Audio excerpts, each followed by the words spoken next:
నువ్వు ఎక్కడ ఉండి ధ్యానం చేస్తున్నావన్న మాటతో సంబంధం లేదు. నువ్వు ఎక్కడ కూర్చున్నా నీవు పరమేశ్వరుణ్ణి మనోనేత్రమునందు దర్శనం చేస్తూ ఇంద్రియములు మనస్సులోకి, మనస్సు ఆత్మలోకి వెళ్ళిపోయి సమాధి స్థితిగతుడవు కావాలి.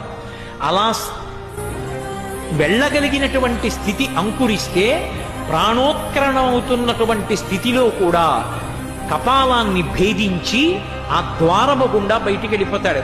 ధ్యానావస్థ యందు జీవుణ్ణి ఊర్ధ్వముఖ చలనం చేసి ప్రాణవాయువుని పైకి పంపించి ఇక్కడ ఉండేటటువంటి బ్రహ్మరంధ్రాన్ని భేదిస్తాడు. భేదించి ఆ తలుపు తెరుచుకున్న తర్వాత అందులోంచి జ్యోతి రూపంలో పరమేశ్వరుని యందు ఐక్యమైపోతాడు. అలా వెళ్ళిపోగలిగినటువంటి స్థితి ఒక్క ధ్యానము చేత మాత్రమే అంకురిస్తుంది. నువ్వు ఎక్కడ ఉండి ధ్యానం చేస్తున్నావన్న మాటతో సంబంధం లేదు. నువ్వు ఎక్కడ కూర్చున్నా నీవు పరమేశ్వరుణ్ణి మనోనేత్రము